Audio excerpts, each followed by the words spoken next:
आसतु वर्तमान समय आमे बाहिनी भूतग्रस्त व्यक्तिंकर जीवनर परिवर्तन विषय आमे चिंता करिबा। मोर प्रिय माने दिने जीशु आपणार मनोनीत शिष्य मान को कहले संध्या समय आस आर पारिकी जीवा। आउ शिष्य माने जीशु को किछि प्रश्न पचारि नाहंती। आउ जीशुंकर कथा शुणी समाने नौकारे चढ़ी यात्रा कले। तेबे मोर प्रिय माने जीशु शिष्य मानकर सहित यात्रा करी आर पारी पहुँचिले। ताहा तिला गरास्य मानकर अंचल। आ से अंचल जड़े व्यक्ति जीशुंकर सहित से साक्षात कले अबा जीशु तांकु भेटिले। आउ जांकु की बाहिनीभूत लागिथिला। मोर प्रिय माने आउ से बहुत कदर्य जीवन काटुथिला। तेबे आउ जीशुंकर सहित जेतले तांकर साक्षात होला आउ जीशु आश्चर्य भावरे से व्यक्तिंकर जीवन को परिवर्तन करदेले बा से व्यक्ति संपूर्ण सुस्थता होईगला। तेबे जो समय ताकू बाहिनीभूत लागिथिला आउ से समय से समाधि ओ पर्वत रे रहुथिला। काहारी बसरे रहु नथिला। पुणी प्रस्तर रे आपणा को क्षत विक्षत करुथिला, चित्कार करुथिला। किंतु जेतेबेले जीशु तांकु सुस्थ कले आ जीशुंकर सहित तांकर भेट होला आ सेतेबेले ता जीवन संपूर्ण बदली गला। जीशुंकर सहित साक्षात कला परे जीवन बदली गला परे आउ से वस्त्र परिधान कला। तार मन भल हो गला। जीशुंकर पाद तले बसिला। पुणी से साक्ष्य देवाकू लागिला। तेबे जो समय रे ताकू बाहिनीभूत लागिथिला मोर प्रिय माने आसंतु आ माने गोटे विषय चिंता करिबा जे से चित्कार करुथिला। प्रिय माने से चित्कार करुथिला। तेबे आज आसंतु आ माने चिंता करिबा जे चित्कार किए करंती। जीशु जेतबळे सेवा कार्य आरंभ कले आ तांको सेवा कार्य भितरे से केबे चित्कार करि नाहंती। एनु जीशुंकर विषय जिसाया 42 पर्वर 2 पदरे लेखा अछि से चित्कार कि उच्च शब्द करिबे नाही कियो बा राज्य पथरे आपणार शुणाइबे नाही। जीशु केबे भी से चित्कार करि नथिले। आउ से नीरवता अवलंबन करुथिले, शांत भावरे कथा कहूथिले, धीर स्थिर भावरे कथा कहूथिले। से केबे चित्कार करि नथिले।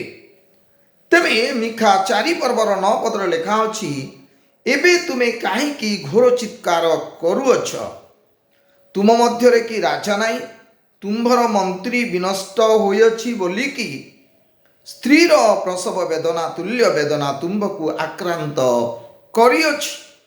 लेखा अछि एबे तुमे काहेकि घोर चित्कार करुअछ। तेबे चित्कार किए करे? से व्यक्ति को बाहिनीभूत लागिथिला बोली, असुचि आत्मा लागिथिला बोली, अंधकार शक्ति ता जीवन रे कार्य करुथिला बोली से चित्कार करुथिला। तेबे लेखा अछि एबे तुमे काहेकि घोर चित्कार करुअछ। चित्कार किए करे? आ चित्कार करिबा विषय बाइबल कौन कहे? को परिस्थिति रे को अवस्था रे जड़े व्यक्ति चित्कार करे किंतु आमानकर प्रभु यीशु ख्रीष्ट से चित्कार करि नथिले। तेबे केउ माने चित्कार करंती आमे 5 गोटी विषय चिंता करिबा। प्रथम विषय, जो माने जीशु को जानी नाहंती से माने चित्कार करिवे। जदि जड़े व्यक्ति जीशु को अनुभव करुछि, जीशुंकर परिचय पाइछि, जीशु को व्यक्तिगत भाव से जानिछि, परित्राणकर्ता भाव से ग्रहण करिछि, से केबे चित्कार करिब नाही। जे जानिनी से चित्कार करिब। एणु मार्क 15 पर्वर 14 पदरे लेखा अछि, सेथिरे पिलातो सेमानकु पचारिले, काईकि से की दोष करिअछि? किंतु सेमाने अत्यंत चित्कार कले, ताहांकु क्रूसरे चढ़ा। जो माने जीशु को क्रूसरे चढ़ाओ बोली कहउतिले, से माने चित्कार करी कहउतिले। कारण कौन? जीशु किए वास्तव रे से माने जानी नांती कि जीशु जो वाक्य कहउतिले, से वाक्य मध्य से माने जानी नांती कि से वाक्य से मानकर हृदय रे भी स्थान पाइला नहीं बोली वाक्य रे लिखा अछि। जे जानिनी, जदि जानी थांते से माने चित्कार करी कहि न थांते जे जीशु को क्रूस रे चढ़ाओ बोली। मोर प्रिय माने, जो माने जानी नांती, जानती नहीं, से माने चित्कार करंती। किंतु जो माने जीशु को जानी छंती, से माने नीरव रे जीशुंकर सहित संपर्क रखंती। एउछि प्रथम विषय, जे जो माने जीशु को जानती नहीं, से माने चित्कार करंती। द्वितीय विषय, क्यों माने चित्कार करंती? भय हेतु जड़े लोक चित्कार करे। एणु माथ्यू 14 पर्वर 26 पद पढ़िबा लेखा अछि, पुणी शिष्य माने तांकु समुद्र उपरे चालिबार देखि उद्विग्न होई कहिले, ए तो भूत। आउ से माने भयरे चित्कार कले। प्रिय ईश्वरंकर लोक माने, रात्रिर चतुर्थ प्रहरर कथा एहा। जीशु एकाकी प्रार्थना करिवा पाई पर्वत ऊपर को गले, किंतु जीशु प्रार्थना शेष करी पाहांतिया समय रे आउ से शिष्य मानकर निकट को आसु अछंती। आ शिष्य मानकर सहित जीशुंकर अल्प समयर व्यवधान, सेतिकी भितरे शिष्य माने जीशु को चिन्नी पारिले नाही। बहु वर्षर व्यवधान नुह, बहुत दिनर व्यवधान नुह, अल्प समयर व्यवधान। सेतिकी भितरे शिष्य माने जीशु को चिन्नी पारिले नाही। मोर प्रिय माने, जदि जीशुंक ठारू आपणकर संपर्क किछि दिन तुटी जाउछि, किछि समय जदि तुटी जाउछि, आपण जीशु को चिन्नी पारिबे नाही। से दिन जो शिष्य मानकु जीशु मनोनीत कले, जो शिष्य माने जीशुंकर सहित रहुतिले, किंतु दिने जीशु प्रार्थना करिया पई काकी गले, तापरे प्रार्थना शेष करी शिष्य मानकर निकट को जतळे आसुचंती, आ सेई समय शिष्य माने चिन्नी पारिले नाही। मोर प्रिय माने, आ से माने चिन्नी न पारी आउ से माने चित्कार करुछंती। एणु ए तो भूत, आउ से माने भयरे चित्कार कले। अर्थात से मानकर जीवन गोटे भय आसिला। जो माने भय करंती से माने चित्कार करिवे। लेखा अछि, भय कर नाई, आमी तुम संगे अछु, निराश हुओ नाई, आमी तुम साहाय्य करिबा, आमी तुमर हस्त को धरिबा। परमेश्वरंकर प्रतिज्ञा अछि, भय कर नाई, आमी तुम संगे अछु। मोर प्रिय माने, से प्रतिज्ञा करिथिले मध्य विभिन्न प्रतिकूल परिस्थिति बेले आमे भय करि थाओ। आ भय जड़े व्यक्ति को क्षति पहुंचाए, समस्या को नहीं जा। मोर प्रिय माने से माने भूत बोली भावी भय कले आ भय करी से माने चित्कार कले। एणु एठी आम देखुचु भय हेतु लोक माने चित्कार करती। तृतीय विषय, जो माने समस्या को देखती से माने चित्कार करती।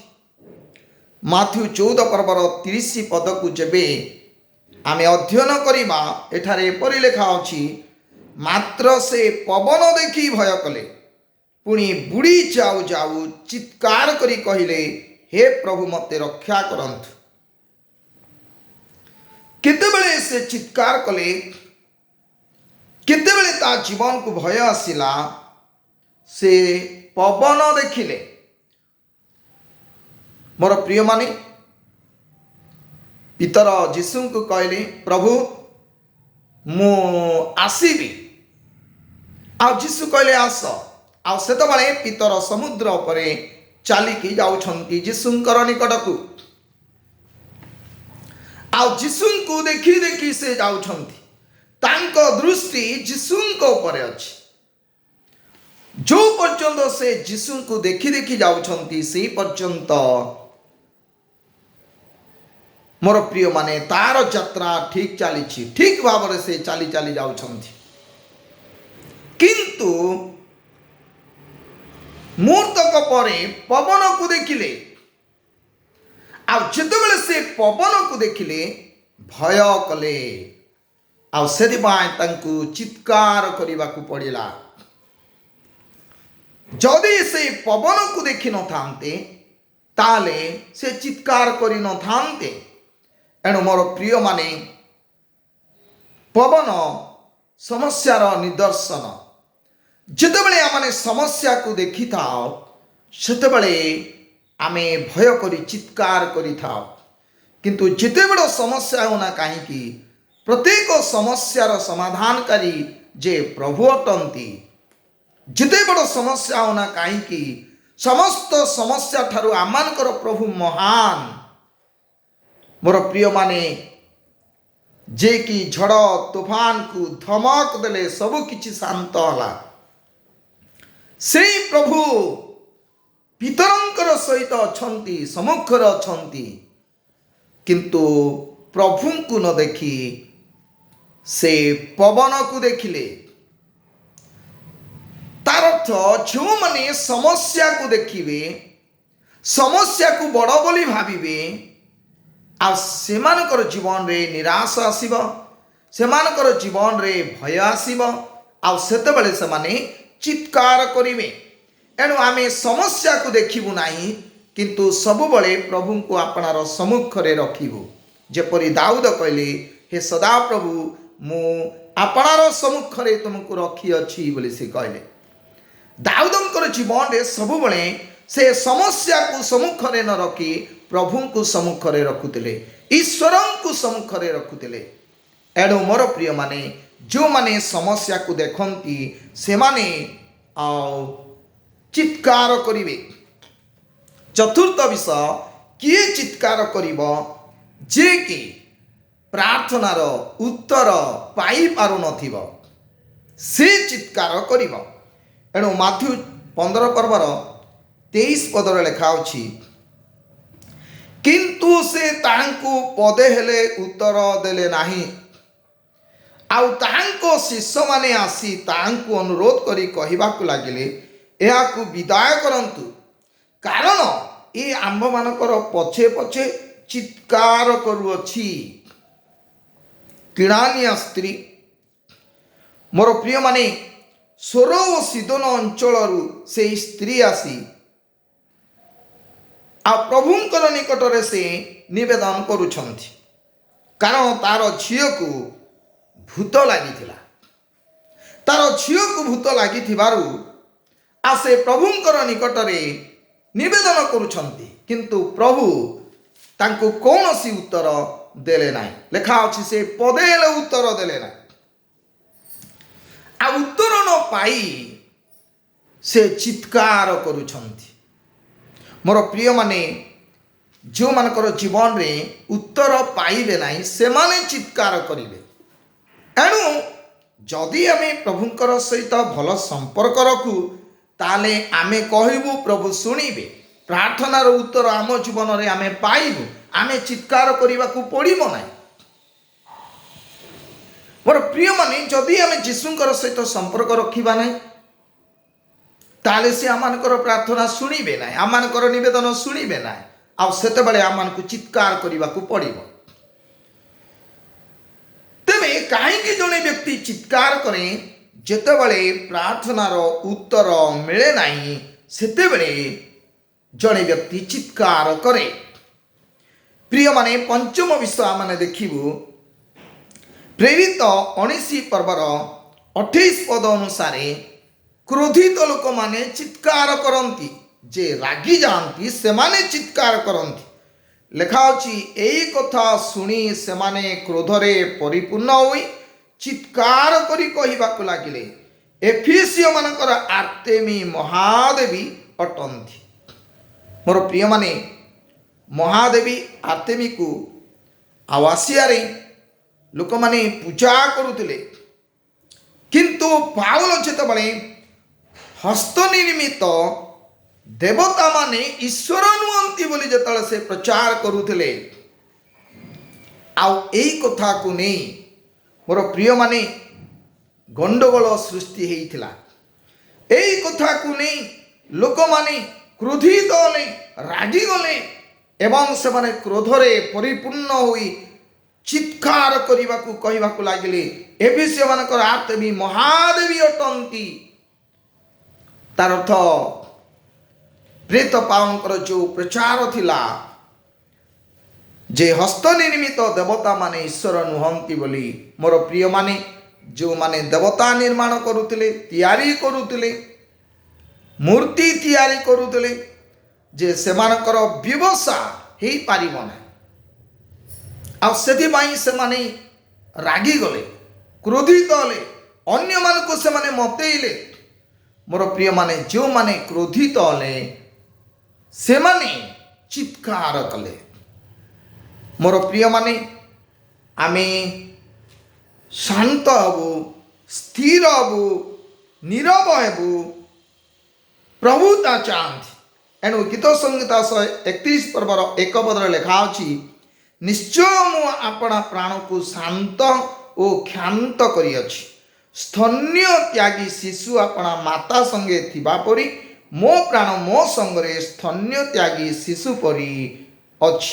ଦାଉଦ ଏ କଥା କହୁଛନ୍ତି, ସ୍ତନ୍ୟ ତ୍ୟାଗୀ ଶିଶୁ, ଆଉ ସେ ମାତାଙ୍କ ସହିତ ଥିଲା ପରେ। ଶିଶୁ ଯେତେବେଳେ ମାଙ୍କର ସହିତ ରହେ ସେତେବେଳେ ସେ ଚିତ୍କାର କରେ ନାହିଁ। ମୋର ପ୍ରିୟମାନେ, ଯଦି ଆମେ ପ୍ରଭୁଙ୍କର ସହିତ ଲାଗି ରହିବୁ, ପ୍ରଭୁଙ୍କର ପାଖେ ପାଖେ ରହିବୁ, ପ୍ରଭୁଙ୍କର ସହିତ ଚାଲିବୁ, ତାହେଲେ ଆମେ କେବେ ଚିତ୍କାର କରିବୁ ନାହିଁ। ଯଦି ଆମମାନଙ୍କର ଜୀବନରେ ଆମେ ପ୍ରଭୁ ଯୀଶୁଙ୍କୁ ଅନୁଭବ କରିପାରିବା ନାହିଁ, ପ୍ରଭୁ ଯୀଶୁ ଖ୍ରୀଷ୍ଟଙ୍କୁ ଜାଣିପାରିବା ନାହିଁ, ତାହେଲେ ଚିତ୍କାର କରିବାକୁ ପଡ଼ିବ। ଦାଉଦ କ'ଣ କହୁଛନ୍ତି? ସ୍ତନ୍ୟ ତ୍ୟାଗୀ ଶିଶୁ ମାତାଙ୍କର ସହିତ ଯେତେବେଳେ ଥାଏ ସେହିପରି ମୋର ଜୀବନ। ମୋର ପ୍ରିୟମାନେ, ଲେଖା ଅଛି, ନିଶ୍ଚୟ ମୁଁ ଆପଣା ପ୍ରାଣକୁ ଶାନ୍ତ ଓ କ୍ଷାନ୍ତ କରିଅଛି। କେଉଁମାନେ ଶାନ୍ତ ହେବେ, ସୁସ୍ଥିର ରହିବେ, ସେମାନେ ଏପରି ଲୋକମାନେ ଯେଉଁମାନେ କି ପ୍ରଭୁଙ୍କର ସହିତ ରହିବେ। ପ୍ରଭୁଙ୍କୁ ଅନୁଭବ ନ କରିବା ଲୋକମାନେ, ପ୍ରଭୁଙ୍କ ଠାରୁ ଦୂରରେ ଥିବା ଲୋକମାନେ, ସେମାନେ ଚିତ୍କାର କରିବେ। ତେବେ ଏହି ସ୍ଥାନରେ ଆମେ ଦେଖିବାକୁ ପାରୁଛୁ, ମୋର ପ୍ରିୟମାନେ, କେଉଁମାନେ ଚିତ୍କାର କରନ୍ତି, ଆଉ ସେଇ କେତୋଟି ବିଷୟ ବର୍ତ୍ତମାନ ସମୟରେ ଆମେ ଆଲୋଚନା କରିଛୁ। ଏଣୁ ଆମେ ପ୍ରଭୁଙ୍କର ସହିତ ରହୁ, ଯେପରି ଆମମାନେ ଚିତ୍କାର କରିବୁ ନାହିଁ। ତେବେ ସେଦିନ ବାହିନୀଭୂତ ଗ୍ରସ୍ତ ବ୍ୟକ୍ତି, ବାହିନୀଭୂତ ଲାଗିଥିଲା ବୋଲି ସେ ଚିତ୍କାର କରୁଥିଲେ। କିନ୍ତୁ ଆଜି ଲୋକମାନେ କାହିଁକି ଚିତ୍କାର କରୁଛନ୍ତି?